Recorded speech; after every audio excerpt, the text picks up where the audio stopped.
Inumpisahan ko na yung swan making ko. Ayan na siya. Wala pa to siyang dibdib. Ano pa lang to, first layer pa lang to siya. Yan. So, hindi pa siya tapos kasi nag-umpisa ako magtiklop ng mga ganitong papel. Mga around 1:30 ng madaling araw. Umpisahan ko na. Kailangan ko kasi siyang mapuruhan ng glue. So, uubusin ko lahat ng glue ko para lang dito sa project ko. So far, ito pa lang yung progress natin. At bumili pa ako ng additional na wala sila kasing itim. So, alternative ginawa ko is yellow. Pero meron na akong pula at dilaw na fit dito sa design na ginagawa ko. So, probably and mentally,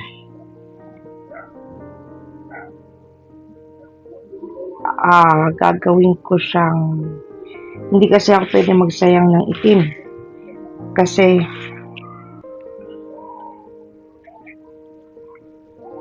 Kasi, nga, gagamitin ko siya sa vase ni Myra.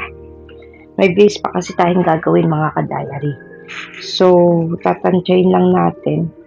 So, bale, ang pinaka-layering nito siguro yung kulay pula na lang. Hindi ako mag-iitim. Kasi, mahirap mag-itim sa panahon ngayon na walang stock yung binibilhan ko ng kulay itim. So, kasi yung base nito is itim na. So, hindi ako po pwedeng mag-itim. So, habang tinatapos ko to, ikukwento ko sa inyo kung paano ko natutunan yung naturang handicraft na to. Si Chester kasi nagpasimula nito mga ka-diary. Actually, si Chester yung nagturo sa akin ito. Ano pala to siya pag gumagawa kayo is yung base, ito, may bilang yan 40. Tapos i-divide nyo ngayon yan. Tapos nyo ma-divide, tsaka nyo aayusin naman. So, ayun. Gagawin ko na lang is pula na lang lahat to. Halos magpupula na lang ako sa design. Irerekta ko na siyang pula. Tapos, yung pakpak at dibdib niya, gagawan ko ng heart, smiley, at diamond. Yung heart, doon sa pinaka dibdib niya. Yung dibdib niya kasi magiging dilaw. Dilaw yung dibdib niyan. Tapos, isang layer pa ito mga ka-diary bago ako magdidibdib. Ayusin ko pa yan. So, kanina pa ako gumagawa. Kakakain ko lang ng lunch. Kakaligo ko lang din. Konting briefing lang. Si Chester, lahat nagturo nito sa akin. At itong ginagawa kong design, paborito namin design to. Bukod sa simpleng gawin lang at hindi komplikado. Hindi naman din kasi komplikado to eh. Kasi actually, plano ko talaga is gagawin ko siyang, total naman may dilaw na rin. Itutuloy ko na siya na parang kidlat. Gagawin ko siya parang kidlat. Pag gumagawa ka kasi ng kidlat mga ka-diary is apat sa dulo, apat sa ano. Depende yan sa kung paano. So, tignan natin kung aabot pa ito yung tiniklop ko na mga dilaw dito. Sana umabot. Para kasi magtitiklop uli ako. So,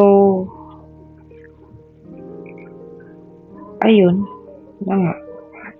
Kailangan ko kasi ng ano talaga is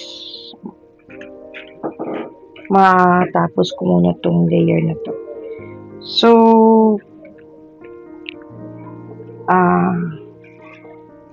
pag natapos ko to mga ka-diary, ipapakita ko sa inyo. So, hindi pa ako nakakakuha doon ng laundry ko. Kailangan ko muna tapusin yung project ko na to bago ko kasi para mauna muna to. Tapos, tsaka ko kukunin yung laundry ko pag natapos na to.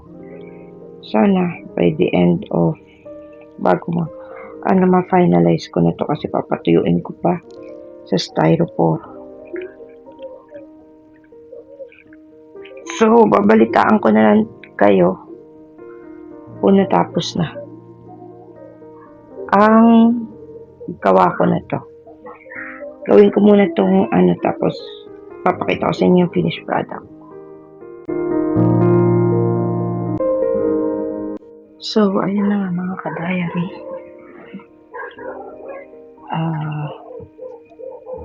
Update tayo, date na tayo. Date na tayo sa ating paggawa nito. Nagbago yung design kasi mga ka-diary kasi mas gusto ko na i-play na lang na dilaw yung ito. So far, so good naman yung nangyayari. But, kailangan kalalabasan. Kasi actually mga ka-diary, nagpahinga pa ako Kasi hindi na ako sanay kumuha ng mga ganitong handicraft. Pumibigay na rin yung kamay ko. Kasi, way back 2016 kasi mga ka-diary, huli ko itong nahawakan, huli ko itong ginawa. 2016, 2019, hindi ko na rin maalala Kasi doon sa rehab kasi mga ka-diary, sanay ako na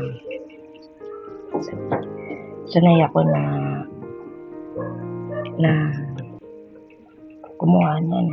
Kahit araw-arawin pa yung gagawa ko niyan.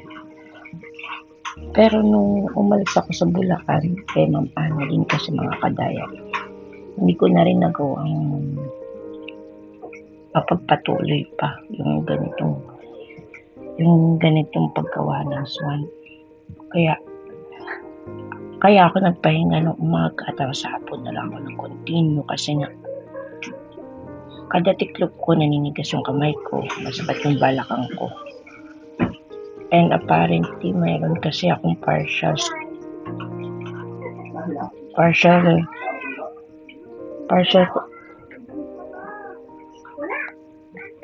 scoliosis kasi mga ka-diary. Kaya hirap din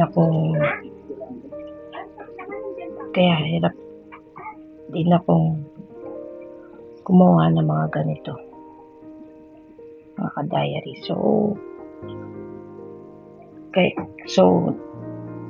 Kaya tignan niyo yung resulta ng ko sa pula kasi pag nagtitipid kasi ako ng mga ka-diary, hindi ko pinagpahinga yung kamay ko naninigas, nagpo-frozen yung kamay ko. So, yung ginawa ko lang kaninang umaga, nakahiga lang ako, nakatulog na ako. Tapos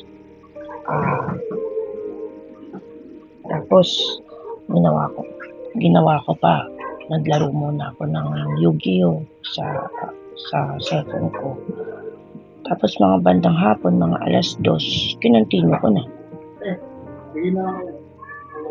At yung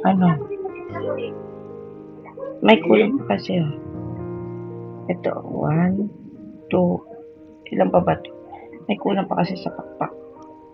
So, bibili pa ako ng isang dilaw. Tapos, yung matitira kasi yung dilaw na bibilhin ko, ilalagay ko sa buntot at saka sa dito sa leeg.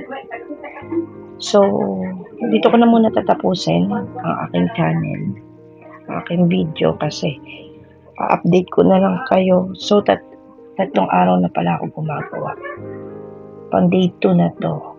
Yung part 2 ng day 3 and 4 ko sa paggawa nito ay bukas na. Ay bukas na mga ka-diary. So, part 2, balitaan ko kayo kung ano ng progress. Kasi, kaya ako nagbago ng design kasi nga mga ka-diary, kaya ako nagbago ng design kasi nga, mas gusto ko plain na lang yung pakpak, yun na lang yung ginagawa ko. Tapos, kasi ang plano ko kasi, gagawa ako ng base pa at saka, gagawa ako ng base at saka, nagwa pa ako ng base tsaka zebra na swan. Depende yan kasi kung saan abutin yung glue ko. Kasi meron akong glue dito na puro talaga Elmer's talaga. Pero I'm not sure mga ka-diary kung tatagal yung Elmer's glue ko kasi 5 coating tapos may clear glue din ako. Kasi hindi ko pa nasusubukan na gamitan itong mumurahin na glue yung lahat ng gawa ko mga ka-diary. So, balitaan ko na lang kayo. Kung natagalan niyo yung vlog ko na to, nagpapasalamat ako sa inyo. Please, don't forget to like, share, and subscribe. Maraming salamat mga ka-diary.